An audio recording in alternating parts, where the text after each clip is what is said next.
Happening right now, Dakota Access Pipeline protesters and law enforcement are basically fighting. These pictures show some of the chaos that continues to happen. The Morton County Sheriff's Office is saying around 400 protesters are on the Backwater Bridge trying to get across it to get to Highway 1806.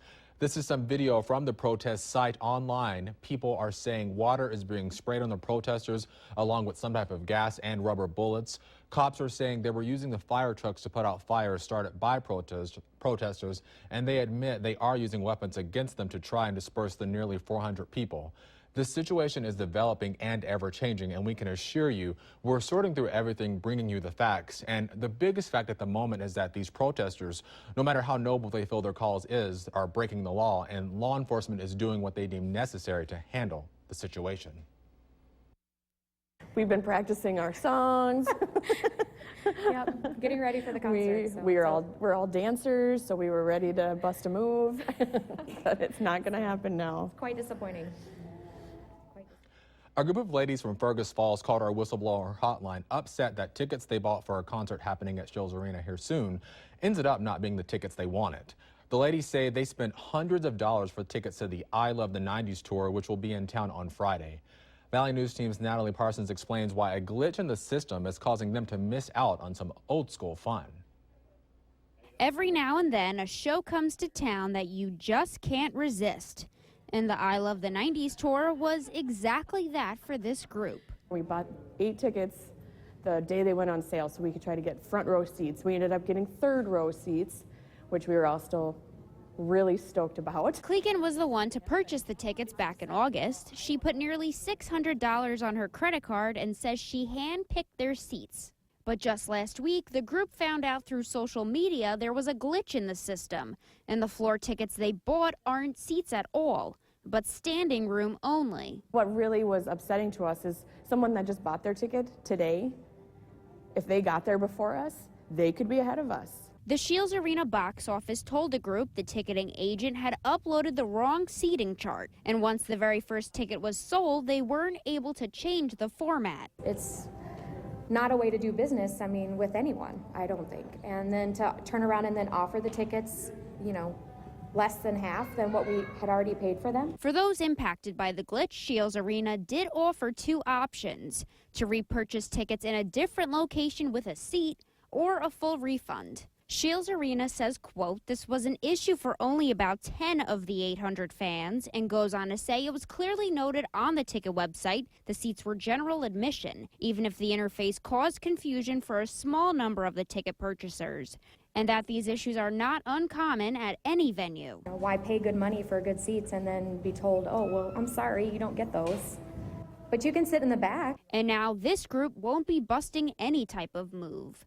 Natalie Parsons, Valley News Live. Scheels Arena says they apologize for any confusion both directly with ticket purchasers and through social media, and have directed those affected to call their box office if they have any concerns. This story came to us through our whistleblower hotline. If you need help uncovering fraud and corruption in your community, call our hotline now at 701-237-6576 and leave your tip. A member of our investigative team will get on the case and go to work to expose the truth. Fargo police responded to a stabbing call around 6:30 tonight at the Rosegate Apartments in South Fargo. Police say one person was taken to the hospital with minor cuts to the arm after someone she knew cut her with glass. Police are still investigating, but say the incident was between 4 adults, 2 women and 2 men, and that everyone knew each other. There have been no arrests at this time. 4 burglars are on the run tonight after a woman with a watchful eye saw them break into her neighbor's house and called police.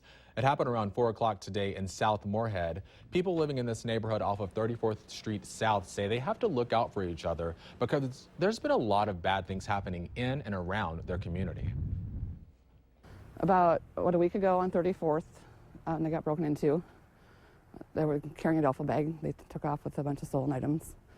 Now this, on Bellesley, about 2 blocks that way, in those apartment buildings, they assaulted a person or whatever that jumped off the balcony. So it's been going on quite a bit around this neighborhood. This is another example where neighbors are looking out for one another, so we do have a very good witness to work with. Police say they're looking for 4 African-American men. However, they don't have a detailed description of what they look like. They talked to the homeowner, who wasn't home when this happened, to see what was stolen, just in case the thieves tried to pawn off some of these items. This incident happens at a time when Moorhead police are trying to restaff their ranks. They swore in 23-year-old Joseph Secourt on Friday. He'll be out patrolling in about 4 to 6 months. The department is authorized to have 58 officers, but here soon they'll only have 38 serving the community. Some are on medical leave, some have military deployment. Regardless, Moorhead PD says their officers will work overtime to protect their community. A 45-year-old man was struck and killed early Sunday in LaPorte, Minnesota. The Minnesota State Patrol says 30-year-old Bradley Smith was driving eastbound on Highway 200 in Hubbard County when he struck Luke Prescott. Prescott was standing on the left shoulder while he walked away from his vehicle. He died at the scene. Smith was taken into custody and faces a charge of criminal vehicular homicide. Lutheran Social Services North Dakota hosted a discussion to inform people who are concerned about refugees moving into the FM area today. Every year, the U.S. brings in more than 80,000 refugees. Along with the Fargo Faith United Methodist Church, LSSND CEO Jessica Thomason spoke to the crowd about what refugee settlement is. She explained how the resettlement process works to clear up any misconceptions or fears. Last year, Valley News Live commissioned a survey gauging the level of support for refugee resettlement programs, and 57% of people in Cass and Clay County oppose it. LSS says their work will continue despite recent comments from President-elect Trump saying he wants to deport undocumented immigrants. Whether it's President and his administration, whether it is Congress, that work has always been something that has been discussed and talked about at a federal level. So our organization, again, we're sort of at that local community level where whatever the work is, we are here to help integrate those families into the community.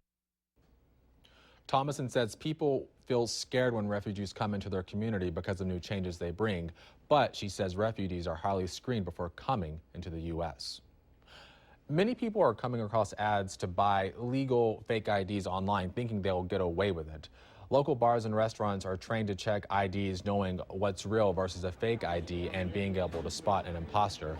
We spoke with Mick's office, who says as of recently, they're coming across more fake IDs from Illinois. There's 2 little numbers on the back that aren't evenly spaced according to the ID book, and then if you run it under a black light, the holograph doesn't show through nice and clear. If you pick at it, you can actually pull the whole holographic sheet off the top of the ID. Misrepresenting your age or using a false ID or possessing an ID of another are misdemeanor offenses or infractions. If a bar or restaurant is caught accepting fake IDs, they're at risk of losing their liquor license. Valley News Live 10 at 10 continues with No Wait Weather.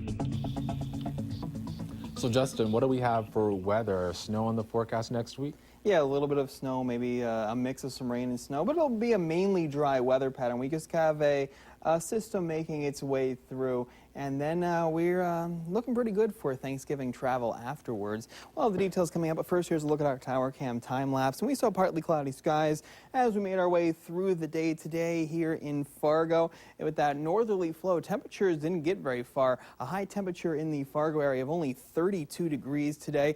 That is near normal for this time of year. 32 Valley City, 35 at Jamestown and Devils Lake, 27 Park Rapids and Wadena, and a 28 at Fergus Falls and at Wahpeton. Current temperatures look like this. We're at 27 right now, Fargo up toward Thief River Falls, 28 at Roseau, 24 at Baudette and Bemidji, and a 21-degree temperature right now, Langdon, Jamestown, and Valley City. Now, the satellite loop shows that we are seeing some clouds from Grand Forks down toward Fargo and Fergus Falls, and a few returns of some snow showers into the upper atmosphere that really aren't hitting the ground, and clearer skies as you make your way from Jamestown into central North Dakota. Now we have high pressure. It's working its way away from us. That flow is going to turn to the south. We will warm up by a few degrees as we go through the day tomorrow. Then we're tracking this low pressure system, and it is going to make its way through with a mix of some rain and some snow as we go through the day on Tuesday.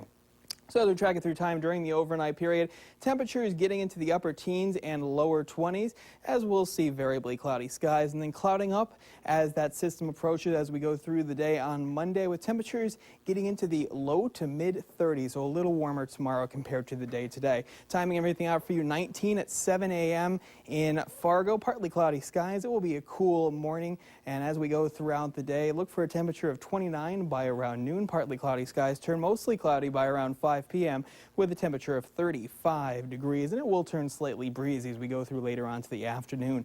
Elsewhere across the Southern Valley, mostly cloudy skies, breezy, low to mid 30s, and we'll see partly cloudy skies as we go into Lakes Country with temperatures mainly into the upper 20s and lower 30s. A little breezy out there for the day tomorrow. Temperatures ranging from the mid 20s to lower 30s into Northland, Minnesota. Partly cloudy skies and a little breezy, and we'll say mostly cloudy skies into the Northern Valley. Temperatures ranging from the upper 20s to mid 30s, a couple of degrees warmer tomorrow compared to the day today. And then this is 9 a.m. on Tuesday. We have a system moving through that's going to give the area a mix of some rain and some snow. Now, it's making its way through as we go through the day on Tuesday, exiting into Minnesota and moving to our east as we go through later on to the afternoon and into the evening, as we'll see high temperatures here in the valley remaining into the mid-30s. Now, here's what we expect from the snowfall potential from it. Up and down the valley, mainly 1 to 3 inches of snow everywhere you look. You could see some isolated amounts of 3 to 6 inches, mainly into the northern valley and approaching the Minneapolis area, widespread areas of 3 to 6 inches of snow. That's for Tuesday. Here's the photo of the day. It's called Rainbow Sunset. It is in Comstock, Minnesota. Thank you, Tiffany Qualley, for this photo and all the photos you send to us. We're going to use this in the background of the 7-day forecast.